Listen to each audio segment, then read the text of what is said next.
And how much lead time before? Because it was 4 weeks ago you did the Yeah, hearing. it was 8 days. I screened on a Sunday and was invited on a Monday, and I testified the following Tuesday. So Screened.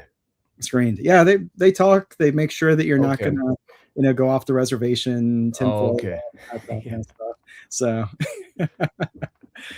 Oh man, that's and did you so you were on with Brittany Ing and then Damian Shelton and then Mark Murrow yeah, Mark Murrow.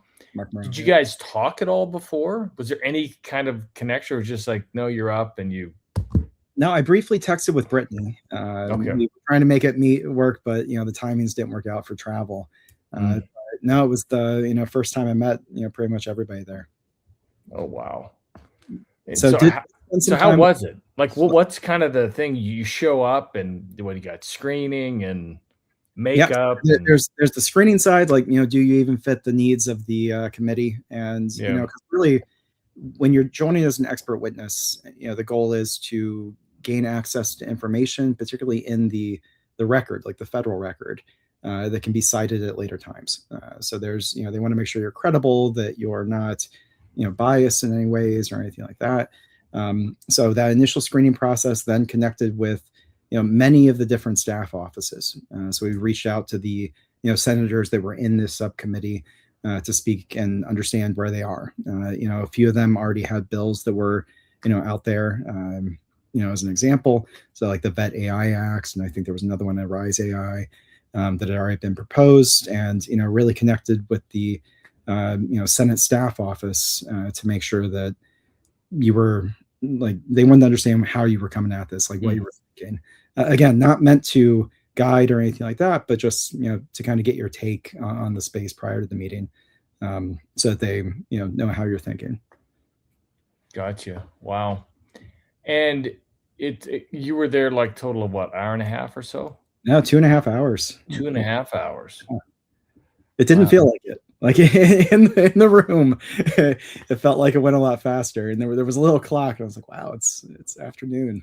So Yeah, I've watched a lot of what struck me, and I want to get into some of it. What struck me was so different. I remember seeing those kind of disastrous hearings with like Mark Zuckerberg, et cetera, before. And so when you'd posted about it, I'm like, I gotta watch this. So I finally got around to it. I was like ready to cringe a bit, yeah, oh my gosh, these senators and congressmen are just so ignorant about tech. Like it's laughable. You think they would have, someone would have prepped them better. But Ted Budd from North Carolina, he seemed at least the people that are posing questions seem to have at least done some research. They knew at least to be dangerous. oh, Um, absolutely. And that's like the Commerce, Science and Competition Committee, yeah. like are that they are down in the weeds on this kind of stuff. Like the staffers know the space inside and Oh, out. It good. wasn't a healthcare specific Yeah. subcommittee, so they didn't necessarily know everything about healthcare, but they understood the concerns around replacement. That is a constant dialogue, and not just in healthcare. I know, recently Dr. Katz of New York City Health and Hospitals came out, with the radiology replacement dialogue again. But Well, I posted about that thing a couple days ago. I haven't seen that one yet. Yeah, I put that one up, and I had to put the quote from that radiologist. Like, it was boy, he came back pretty hard, but Yeah, well, just like a month and a half ago, there was a CNN story where they literally had breast imaging up as the example for why AI would not be replacing radiologists. And then that was the specific example called out. So it's kind of an interesting juxtaposition, but it's not just radiology. Radiology is a skilled knowledge worker space, literally yes, plus exactly. get there.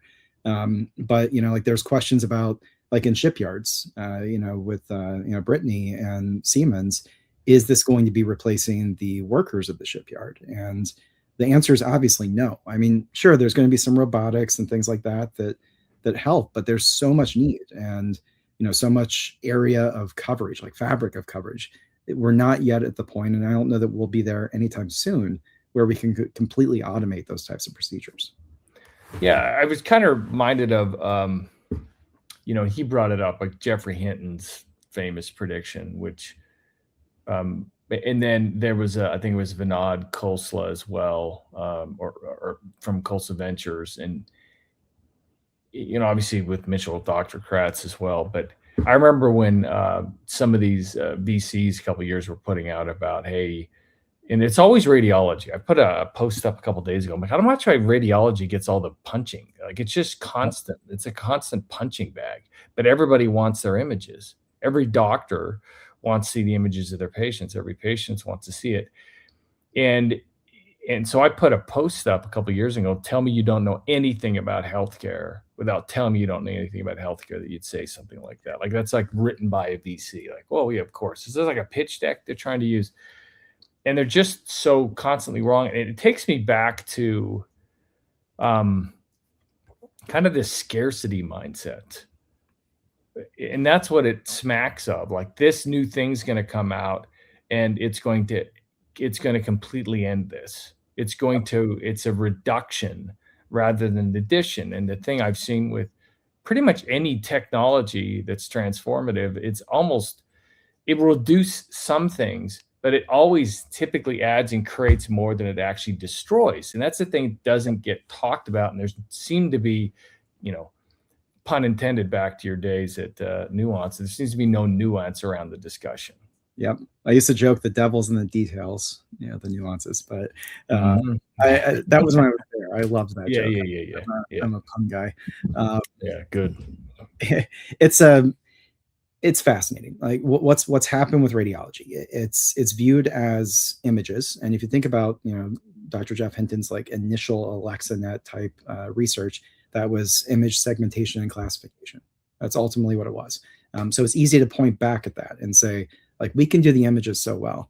But when you think about it, it's not just images. It's multiple series. It's a series that arrives late. It's a reconstruction that you're waiting on. It's like all of these steps that ultimately come together to make this a thing. And a radiologist can look at a jacket, like where the images are, and say, that's not ready. AI would struggle to do that, because you don't know as AI that the patient is drunk and thrashing around. You can say this isn't a quality study, and then it's gone. But like, that doesn't mean anything. It's like that understanding of overall healthcare is what a radiologist is doing. They're not just looking at images.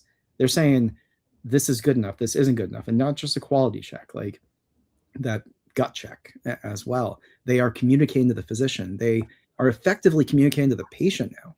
Like that's the thing. Like the radiologist report is available within minutes of them hitting sign for the patient.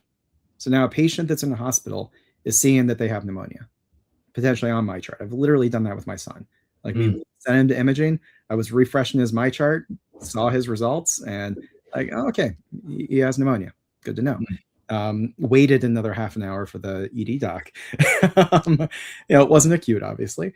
But all these different scenarios it's like, it's a bundle of tasks. There was a research, I might get the gentleman's name wrong, an economist, from Spain, Luis Garciano, I think is his name. He recently put out a research study, not yet peer reviewed, but talking about the concept of bundling. And it's like, a job is not just one thing. Like, a radiologist job is not just to look at images. It's a whole bunch of different tasks. And the strength of bundling in those tasks is ultimately what determines the strength of the job. And like, we're trying to decompose and reduce radiology down to just images. And that's not at all what it is. Particularly breast. Like, breast, they're literally touching the patient. Like, they're in there doing the exam. Sometimes you might get a tech to do the ultrasound, but like with the diagnostic, you have a radiologist talking to the patient saying, so I saw a mass, we're going to do an ultrasound now, bring the tech in a second, or they might do it themselves. That's a human element. Like, that you can't replace that.